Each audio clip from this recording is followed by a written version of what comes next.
Welcome back to Cinema Recaps. Today we will explain a movie called Green Book. Spoilers ahead. Smash the like and subscribe button and enjoy. In 1962 in New York City, Tony Vallelonga is a doorman and peacekeeper at the Copacabana nightclub. He's known as Tony Lip because he's an amazing bullshitter, getting people to do what they don't want to. He does what he has to put food on his family's table. When two men start getting into a fistfight, he tosses one out onto the street and gives him a few punches in the face when he resists. He pays the coat check girl to take a rich patron's prized hat so he can find it and return it to him for a very big tip. The club closes for a few months for renovations, leaving Tony out of work. He and his wife, Dolores, are having trouble making the rent and keeping a roof over their two kids' home. When two black men come over to repair the sink, Dolores gives them lemonade, and Tony throws out their glasses after they use them, much to Dolores's disappointment. Tony makes $50 in a hot dog eating contest to make ends meet. An old contact gets him an interview to be a driver for a doctor, and he goes to Carnegie Hall for the interview. He mistakenly goes to the venue, but learns there's an apartment upstairs. It's ornate and filled with objects around the world.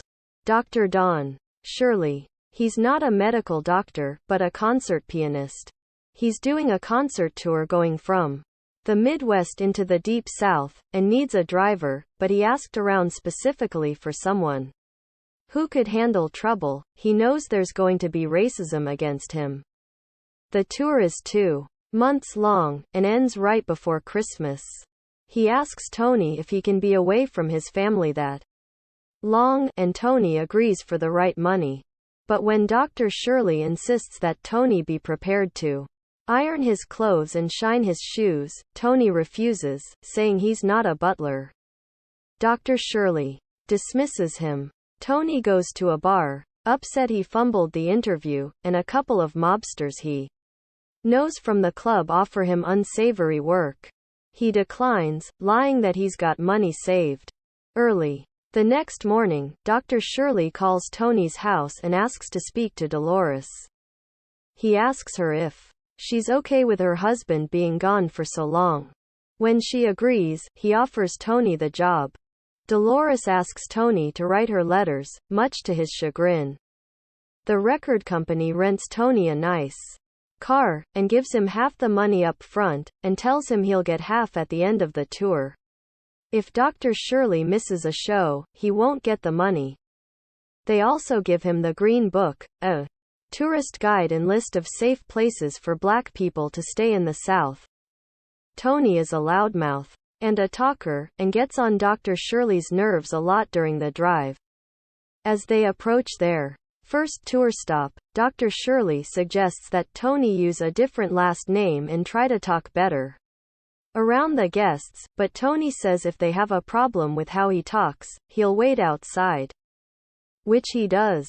From outside he watches Dr. Shirley play piano and is impressed with how brilliant he is. Afterwards, he gambles with the other help who are all also outside, and Dr. Shirley is upset with him for being so low class.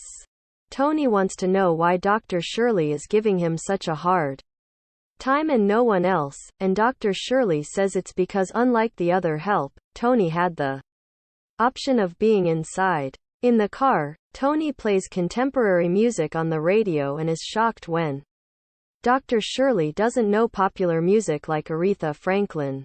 He questions if Dr. Shirley is even black, and when he drives by a Kentucky Fried Chicken and finds out Dr. Shirley has never had fried chicken, he stops. He playfully forces Dr. Shirley to try the chicken. Tony works on his letters for Dolores, and they're terrible, so Dr. Shirley helps him make them more poetic and beautiful. At a later stop, Tony finds a gemstone that's being sold on the ground and pockets it, but Dr. Shirley forces him to put it back, saying it's stealing even though Tony disagrees. As they enter the South, Dr. Shirley has to stay at blacks only hotels separate from Tony. Alone, Dr. Shirley drinks by himself, alienated from the other people at the hotel. Tony gets a call at his room that there's a skirmish happening at a local bar, where he finds Dr. Shirley being assaulted by white patrons. Tony reaches for a gun and claims he'll shoot if they don't let him go. They narrowly escape, and Dr. Shirley asks if he really has a gun. Tony says of course not, and orders drive Shirley to go nowhere without him. At the next concert venue at a southern mansion, the host is very friendly to Dr. Shirley. For dinner he has had the cook's prepared fried chicken.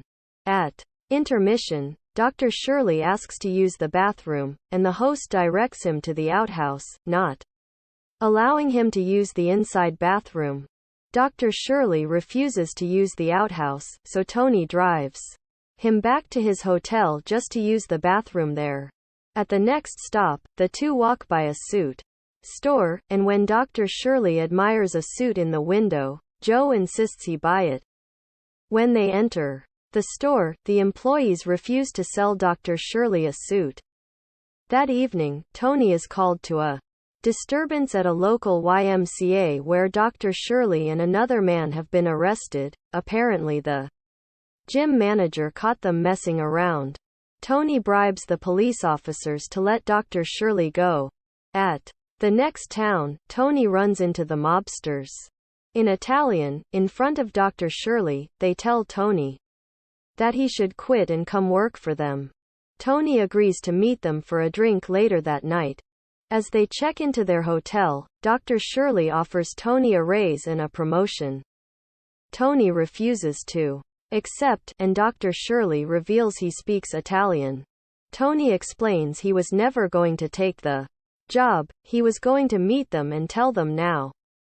Dr. Shirley is relieved. He awkwardly apologizes to Tony for the situation the night before, but Tony explains that he's been working in New York City nightclubs for years and knows that the world is complicated.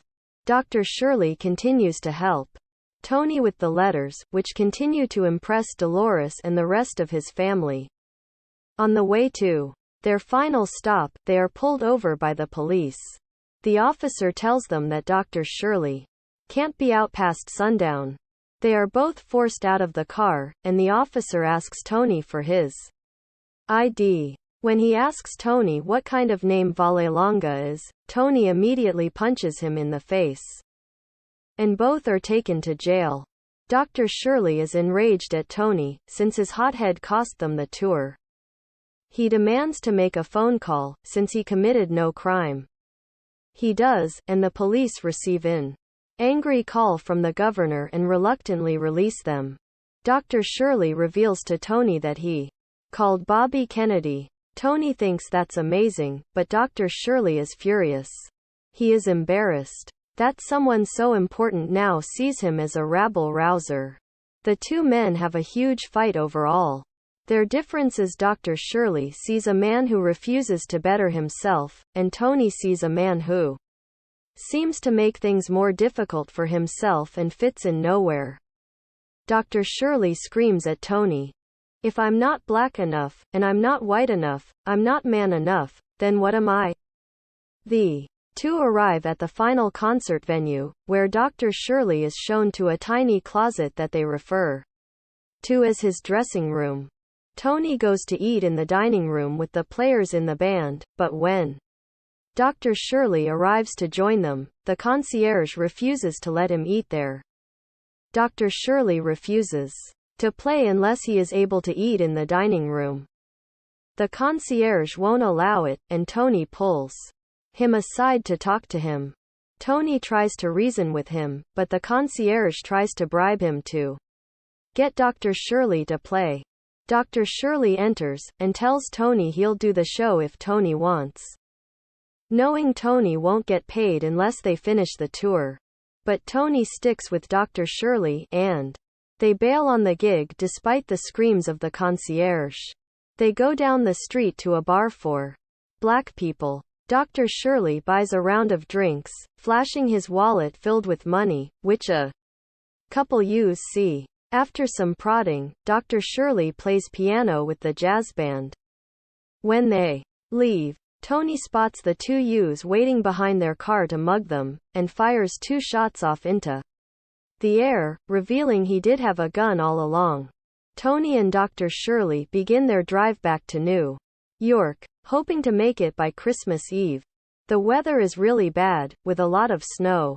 They get pulled over again, but this time the cop just warns them their tire is skidding.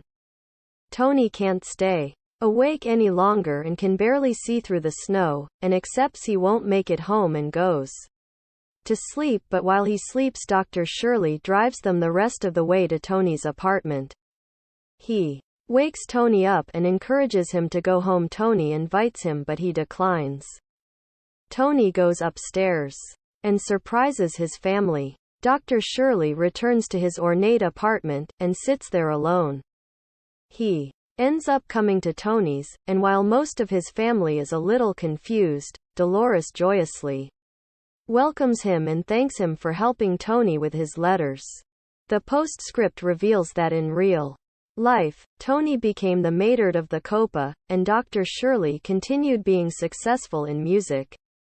They remained friends for the rest of their lives.